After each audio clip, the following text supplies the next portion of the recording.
بسم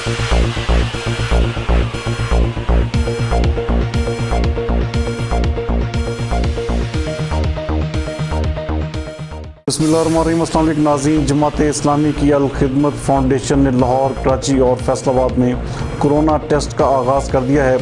10 سے 15 ہزار روپے میں ہونے والا ٹیسٹ اب صرف 3 ہزار روپے میں کیا جائے گا۔ مزید اس حوالے سے بتا رہے ہیں مرکزی نائب امیر جماعت اسلامی لیاقت بلوچ۔ آئیے دیکھتے ہیں۔ ہم نے کوشش کر کے مستحق لوگوں تک یہ پہنچانے کا اہتمام کیا ہے۔ اسی طرح ڈس انفیکشن سپرے ہے، اس میں بھی صرف مساجد ہی نہیں، گھر گلیاں ہی نہیں، بازاروں میں بھی، امام بارگاہوں میں بھی، چرچ میں، گردوارے میں اور مندروں میں بھی ہم نے سپرے کیا ہے، اس لیے کہ پاکستان میں رہنے والا ہر شخص ہمارا بھائی ہے، ہماری بہن ہے، اور ان کی حفاظت کے لیے، ان کی خدمت کے لیے ہم نے اپنا فرض ادا کیا ہے۔ کورونا وائرس کی وجہ سے دنیا تلپٹ ہو گئی ہے، دنیا کا پورا نظام تبدیل ہو رہا ہے، سماجی بھی، اقتصادی بھی، اور ریاستوں کے نظام بھی تبدیل ہو رہے ہیں۔ اور حقیقت یہ ہے کہ دنیا میں جو سرمایہ دارانہ نظام ہے اور جن دنیا کی طاقتوں کو اپنے اوپر بڑا مان تھا اور تکبر تھا، اس کرونا وائرس نے ہر چیز کو زیر کر دیا ہے، غرور کو توڑ دیا ہے۔ اب یہ سرمایہ دارانہ نظام اور غریب اور پسماندہ ممالک سے قرضے دے کر ان کا خون نچوڑنے کا نظام یہ ناکام ہو گیا ہے۔ اب اس نظام کے ساتھ دنیا نہیں چل سکے گی۔ عالمی سطح پر بھی پوری دنیا کو اپنے رویے بدلنا ہوں گے۔ کشمیر میں لاک ڈاؤن تھا، دنیا نے اس کا احساس نہیں کیا۔ غزہ میں فلسطینی ایک بڑی جیل میں بند ہیں، دنیا نے اس کا احساس نہیں کیا۔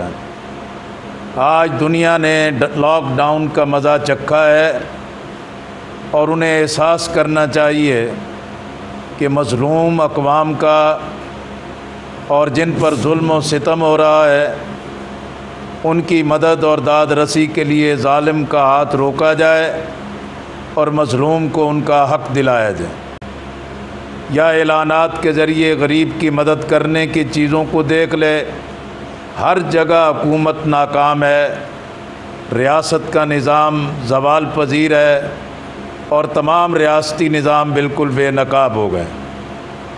اس لیے آج ضرورت ہے کہ کشمیر کا مسئلہ گمبھیر ہو رہا ہے، بھارت میں مسلمانوں پر عرصہ حیات تنگ کیا جا رہا ہے، افغانستان کے اندر بحران ایک نئی بدترین شکل اختیار کر رہا ہے، اور اسی طرح جو ملک کا سیاسی، سماجی اور اقتصادی بحران ہے، اس کا تقاضا ہے کہ کورونا وائرس کی وجہ سے، لاک ڈاؤن کی وجہ سے جو ملک کو ناقابل تلافی نقصان پہنچا ہے، عمران خان صاحب اپنی ضد کو چھوڑیں، اپنی انا کو ترک کریں، ملک و ملت کے مسائل کو ترجیح دیں، اپنی انا سے باہر آئیں، اور پاکستان کی قومی ترجیحات کا تعین ہونا چاہیے، قومی قیادت کو مل بیٹھنا چاہیے، احتساب کے پورے نظام کو شفاف ہونا چاہیے۔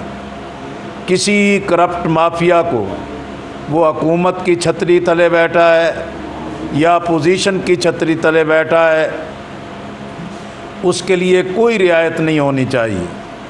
اس لیے میں سمجھتا ہوں کہ ملک کے بحرانوں سے نمٹنے کے لیے قومی ترجیحات اور قومی قیادت کا اکٹھا ہونا وقت کی اہم ترین ضرورت ہے۔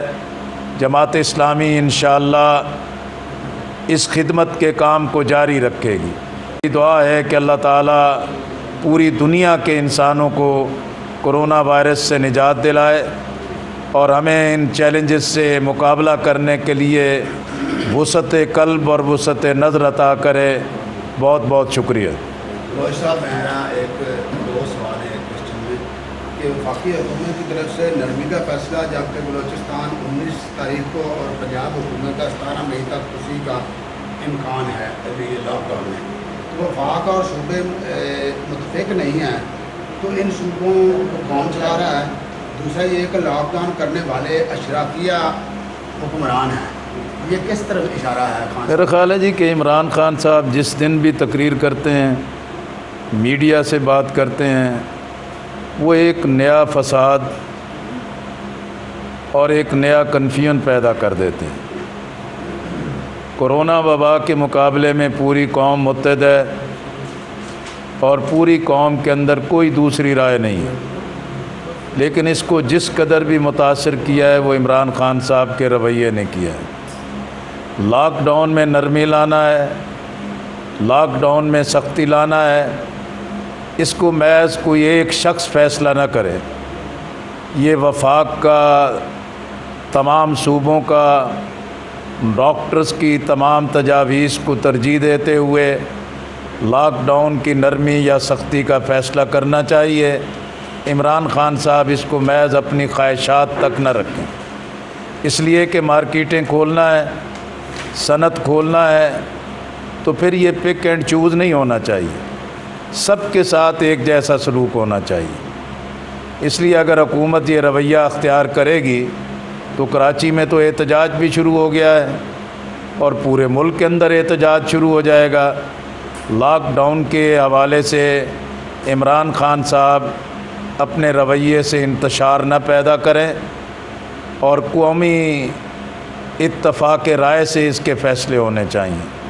اب اشرافیہ کون ہے یہ عمران خان صاحب بتائیں، اس لیے کہ اشرافیہ کے دائرے میں تو وہ خود بھی آتے ہیں، خود اس کے ذمہ دار ہیں، یا اگر ان سے بالا کوئی فیصلے ہوئے ہیں تو وہ قوم کو معلوم ہونا چاہیے کہ ان سے بالا کس نے فیصلے کیے ہیں۔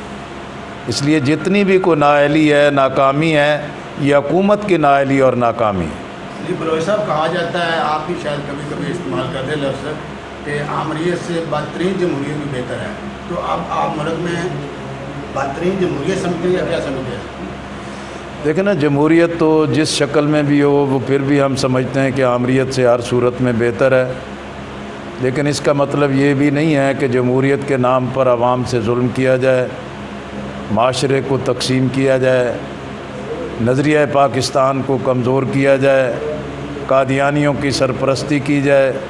جمہوریت کا یہ معنی نہیں ہے۔ جمہوریت کا مطلب یہ ہے کہ پارلیمنٹ مضبوط ہونی چاہیے، عوام کے مسائل حل ہونے چاہیے، غریب عوام کے مسائل حل ہونے چاہیے، اور جمہوریت کا مطلب یہ ہے کہ اگر حکومت کوئی نااہل ہے، حکومت ناکام ہے، تو اس کی جگہ ہاؤس کے اندر کی تبدیلی نہیں ہے، پھر عام انتخابات ہیں، نیا مینڈیٹ عوام سے لینا چاہیے۔